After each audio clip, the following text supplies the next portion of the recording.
Kendrick already addressed that. You know? Do you remember when before earlier in his career he claimed himself as the Lauryn Hill, or I'm sorry, the male Lauryn Hill, the male version of Lauryn Hill. This was Hotline Bling, all that, yeah. I don't know, man. I don't know. Anybody searching for a culture, they wouldn't know who they are. They would struggle with their identity. It sounds like I'm not close to Lauryn Hill. Lauryn Hill? Yeah, even Lauryn Hill's untouchable. Don't talk about Lauryn Hill. Oh, my girl, you remember growing up, the miseducation Lauryn Hill, all day, all night, all day, all night. That was my album. Yes. Like that. Yeah, that was classic. You know. Yeah. I believe she released a statement recently in the last couple of weeks as to why she never followed that up with a sophomore album. Okay. And I've yet to read her to follow up about, because I want to know why she didn't. And even still, on all these years later, from the late '90s when she released that album, you know, it is one of the staples of music. Not just the genre, but music. It's fantastic. Yeah, So, I'm flabbergasted with Drake. It's actually, in my opinion, it's actually pretty pathetic, for lack of a better word. If these songs, you know, are supposed to be the response to what Kendrick said, it's pathetic. He should have just stayed quiet. Like, if you want to understand, if he didn't retire from music, I get it. You know, he got to make money, fulfill his contractual obligations. I get it. My thing is, just don't address Kendrick. Just keep it. Just talk about traveling, partying, whatever expensive stuff he likes to talk about, brag about. Just keep it there. Keep it there. Don't try to diss, because this is horrible. This is. I'm sorry. I'm a girl, and I can write tougher lyrics than that. And I'm a girl. You know what I'm saying? Like, but you're really from the streets. That we came up from. We really came from that, and that's the difference. It's hard to imitate. It really is. It's difficult. You don't know the ins and outs of that struggle. You don't know what it actually felt. You know, you can sit over here and say, "Oh, what you think it would be like if you seen it happen to someone else." And some storytellers are good at that. Yeah. But it's nothing. It's nothing that is. It comes on. It has a certain authenticity when it comes from a person who really lived. Yeah. And you know, you can hear it and you can feel it. Yeah. I don't know why this street image is the image that he's choosing to want to promote. Especially at this point in his life, it's like, you know, I don't think it's ever cool, but you know, I think younger people who are trying to still find their way get past. It's like, you understand, but you want to see them grow. Yeah. You know, as men, as women, you know, or whatever else they decide to be. You know what I mean? But you want to see a person mature and grow over time. Yeah. But I have a question that I really want to ask you. This so far, like I said, I haven't listened to the entire project. Okay. There's two more thirds that I have to listen to, and we can talk about that. I'm not expecting much, but he did release a lot of music. But the question that I do want to ask you is, like, what project from an artist in music would you be excited about at this point? In rap? Well, you know what? For this argument, and then we'll expand into music. Period. But like, yeah. in rap specifically? And what hip hop artists like a project from an artist would you be excited to hear right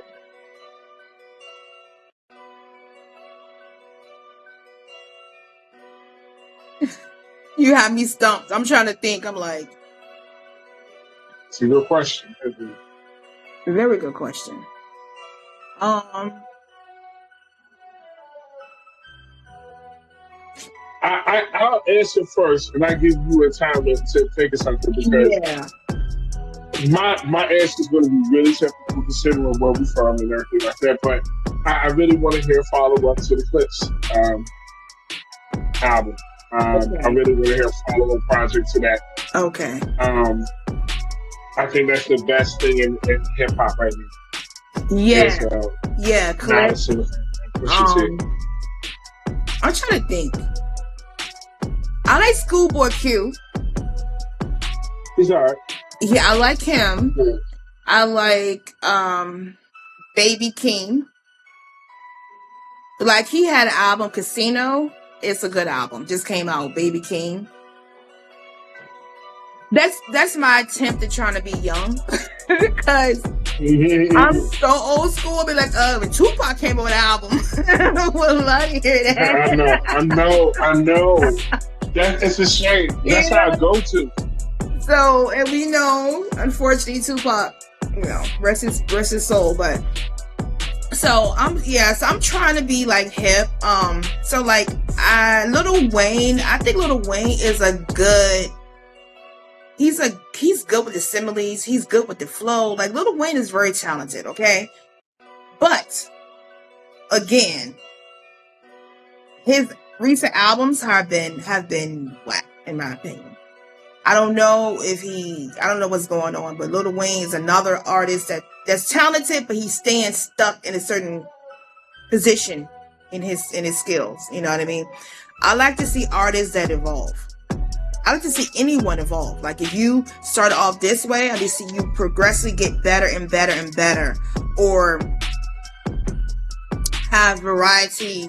You know what I mean? Have change. I don't think I get bored with a person that stays the same. You know, like even I know this is kind of off topic, but even like Beyonce, I never listened to Beyonce. I'm sorry. Sorry, not sorry. I don't support Beyonce music. I don't like her music. And part of it is because Beyonce is scared to get out of her comfort zone. She's the same way every album. Her hair is the same. She dresses the same. She dances the same. It's very boring to me. I like a person that's willing to be experimental, and that goes for rappers as well. And give you something different. I love MIA. Like that's one of my favorite female rappers, is MIA. Because she experiments with different sounds and different concepts and stuff like that. She's kind of like a auditory artist that incorporates visual art into audio art, and it just is really cool style. I love MIA as far as female rappers.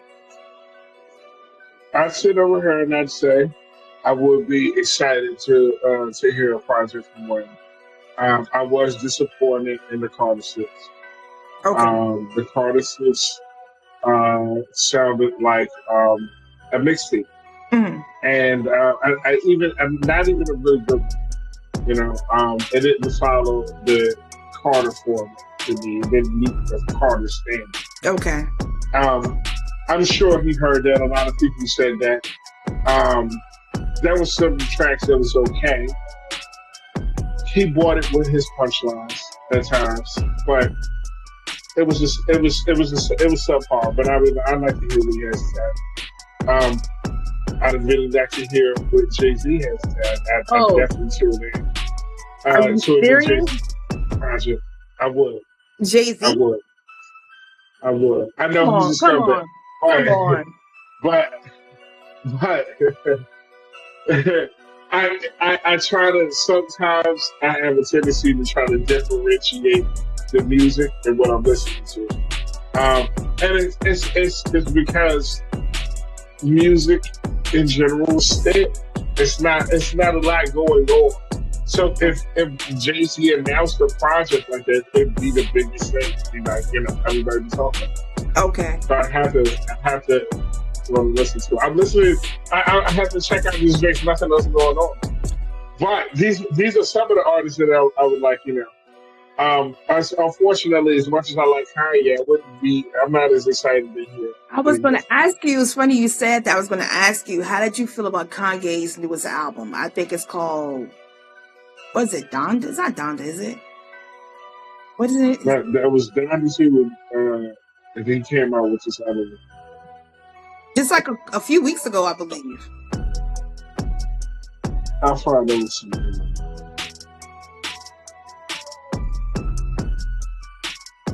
Yeah.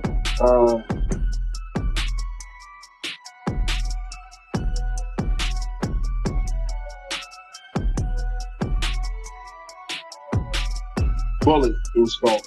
That's right. Bully? Bully. Yes. It's called Bully. Oh, okay.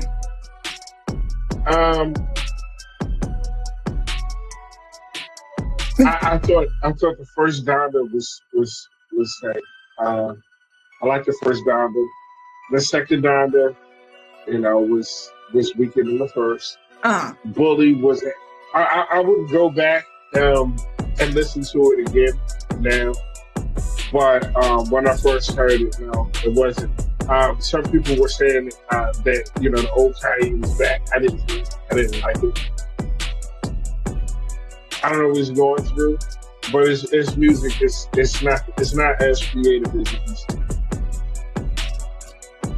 Yeah, Kanye. I tried to listen to Bully. I think I downloaded it in my playlist, and then I kind of skipped through some songs, but nothing stood out to me. Nothing caught my ear, and I just never finished listening to the rest of the album. Right.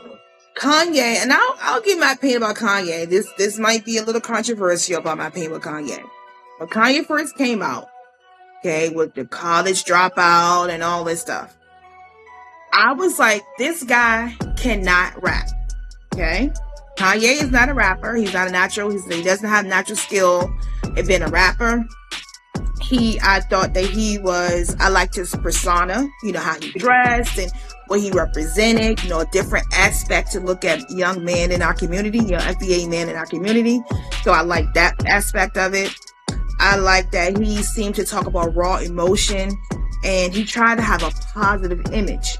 So even though I thought Kanye couldn't rap, I was like, well, I will support his album, his music, because he's trying to do something positive, have a positive image for young melanated men. So, he had ghostwriters. If you don't know, in the beginning, Kanye first came out, he had Rhyme Fest was his ghostwriter. Rhyme Fest is a Muslim man from Chicago. So this is why, Kanye had the more, positive lyrics and his stuff, and initially. Since Rhyme Fest stopped writing his lyrics, Kanye he's whack. His production is not even that good anymore.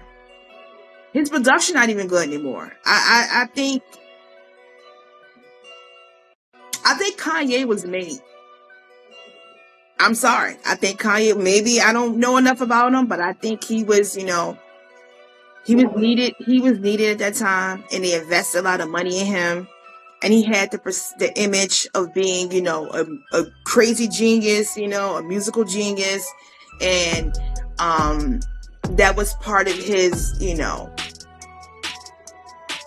his selling point. They market him as his gimmick as a musical genius, and he's a little bit crazy and a little bit this, a little bit that. But I think Kanye is I'm disappointed in Kanye. I'm sorry. I don't think Kanye can rap, and it makes it sad is that he haven't gotten better with rapping the longer he's been in the game. He still, to me, is not a good rapper. He's not. We support Kanye for those of us who do, because we remember the college dropout. You know what I mean?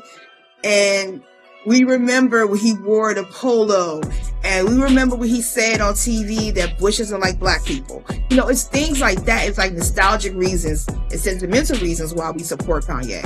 But I don't think Kanye is. I don't think he is. I don't know. I don't know if he got too rich or something, and now he just has no musical talent anymore, or I don't know. I don't know what it is. But I'm somebody who's a big fan of my father, a lot of his stuff, up until a certain point. I think that people that he started to hang around, and the people that he started to, I think his circle changed. I think the people around him changed. Okay. And I think it impacted his personality, and I think it ultimately affected his music. And so he somewhere, now he's trying to like imitate the natural feel that he had for music before. Okay. When he had like different people, around him, he's trying to go and sing, and it's not coming out. Okay. Yeah. You know what I mean? Yeah. It's like, imagine, like, you got the best ingredients to make a pizza. Yeah. And then you have a fallout with the supplier, and you're just trying to gather what you can gather anything, based on what you have. And try to imitate that same recipe. You can't really. Yeah. He lost connection somewhere, and now he's trying to recreate and trying to duplicate it. But it's not in him. I think, the people he hangs with, the women he dates, just all that kind of stuff. People in the studio with him. And even, outside of music, just like, in his everyday circumstances. Yeah. And then it impacted the way he thinks, and it impacted the way he moves. And so, yeah, he kind of lost touch. It happens, sometimes. But before, I know we going there. But if we can round off this episode with a subject I want to talk about, which is this Chud the Builder guy. Yeah, you never discussed this. Yeah, what did you find out? You look into it. You figured out what's going on. Yeah. What a character. I would say. I'm going to sit over here and I would say that he walks around. His actions incite violence, absolutely. And he does that, in the sake of, or by his definition of freedom of speech. And he chose a firearm because he has a license to carry, so he has a right to defend himself, and he does have the right to say what he wants. Okay. As do anyone in this country. We have the right of freedom of speech. At the same time, you can't really account for a person's reaction to what you say. Just like you have the right to say what you want, a person also has the right to react. Exactly. The way that they want as well. And sometimes even having a gun, you won't have to use it. Yeah. Straight like that. I looked a little more into him. He's locked up now. They said, from my understanding, I was on X earlier. Yeah, exactly, right? I was on X earlier, and he shot the guy. He was in front of court building somewhere in Tennessee. He got in the stance like he was about to shoot the guy before the guy even went near him. So he was anticipating that kind of reaction. You know what I mean? He just wanted to shoot someone. He spoke about shooting someone months and months ago. That'd be the ultimate blah blah blah. Then he shot himself in the midst of shooting this guy. He's now he's now in prison, in jail, and he has a bond for $1.25 million. There's no way he could claim self-defense. That wasn't self-defense. I think I think he's ultimately he's a pawn. I think that he's utterly ignorant. I think that he is. I think he's going to be. I think he's going to regret his actions. You know what I mean? And like I said, I think he's a pawn. He's a distraction. You know, people are talking about him, but people are not talking about things that really matter. You know, so. My hope is that the judge makes an example of him Mm-hmm. and anyone with this type of mentality. Yeah. If that is your opinion, Mm-hmm. and so and being as though that opinion is so like one off, like if the world today, especially in this country, Mm-hmm. like being as though your opinion is that one off, you should really just keep it to yourself. Yeah. You're doing nothing but trying to start trouble. So yeah. He's trying to have a justifiable reason to shoot a black person. Exactly. You know, there's nobody from our folks who's out there doing this. No. Just walking over and trying to, racially provoke a confrontation with anybody from the opposite race. Exactly. I don't understand what his reason or logic is other than to get attention on the internet. Some people will do anything for that type of attention. From what I see and I can tell, he has no other talent. He's completely like he has no personality. He has no talent. He has nothing to offer the world. No. So it just seems like that his only gimmick is to walk around and try to perform. Yeah, you attack a community that's marginalized and disenfranchised and historically have been tortured and traumatized by that word. That doesn't make you a brave guy. You're not brave for that. You know, if someone walks around, berating a child or berating an elderly person, you know what I mean? Like, I call this old person blah, blah, blah, blah. That don't make you, brave. That don't make you a G. That makes you an idiot. That makes you ignorant. That makes you wicked. Right. That makes you wicked. And let me bring some context to what I said. Why you do have the right to freedom of speech, and he does, everybody does have the right to say whatever they want to say. My question would be is like, why is that what you're choosing to do with your right to speak freely? Exactly.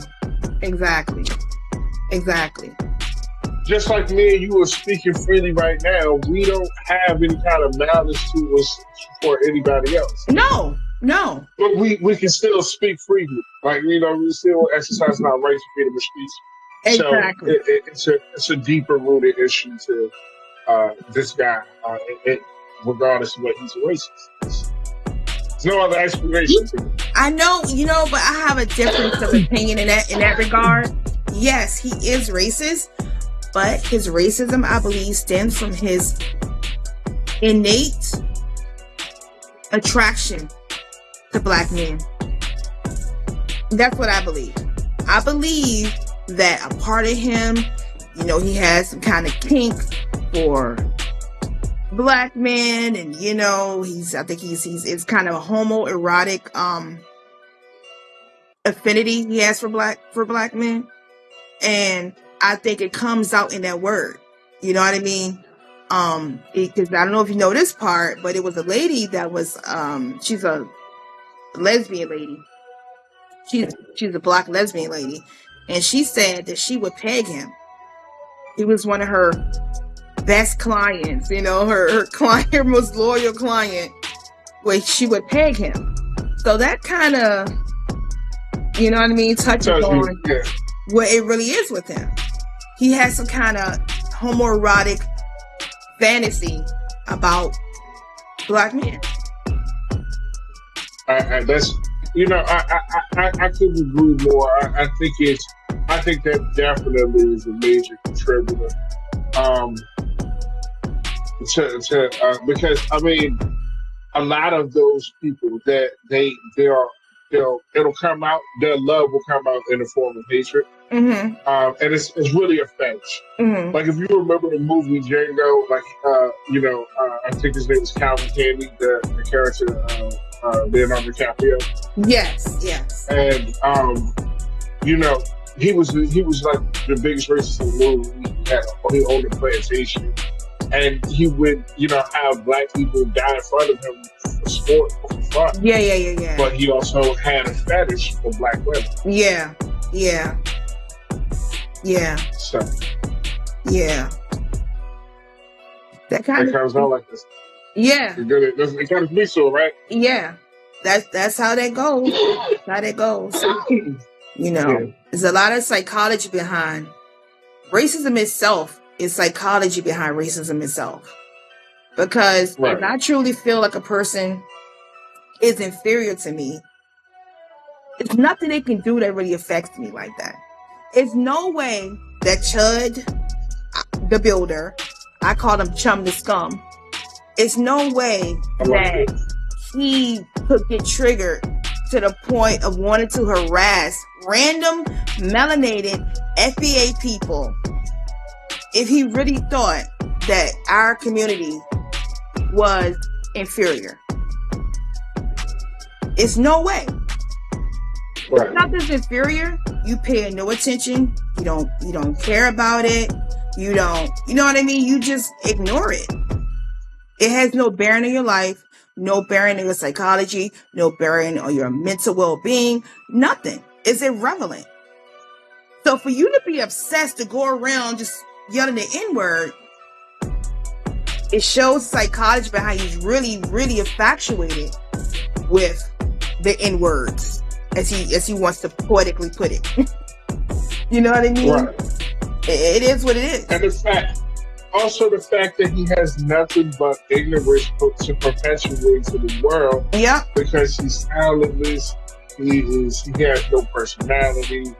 Who wants to watch? He's unattractive. And right. The only attention he got was because he was like, over the top offensive. Mm-hmm. Mm-hmm. He's racist, of course. The main thing is, that's how he's going around. And I realistically, that's the reason why he always had a weapon with him, because he knew that this is not that time anymore. We're not that. We're better than that. Mm-hmm. You will put some respect on this. Mm-hmm. And the man wasn't the army. Yeah, he got shot, but he got shot. But there was one thing that came out, and I heard about this, that the judge set his bail as high as he did, offended by the fact that he decided to perpetuate that type of ignorance in front of his courthouse. Yeah. Not necessarily out of principle for it being an act of racism. Mm-hmm. Mm-hmm. So that kind of was a little disturbing too. Yeah.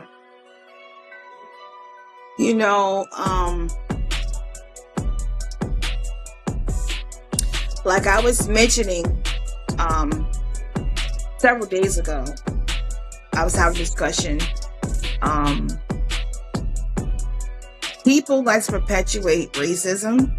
They like to put black against white in America because you have to always have a villain. You understand what I'm saying? You have to always have discord in order for certain things to be enacted in this country. You must always have a villain. So they vilify our community, and in return, we have our perceptions about that community. But in the end, none of us win. None of us win. Him walking around saying the N-word is not going to make our taxes go down. It's not going to make our health insurance better. It's not going to make the food costs go down. You know what I mean? It's of no consequence. It's of no benefit for him to say that. Like, what are you gaining from this? That you're not exhibiting power. That's not even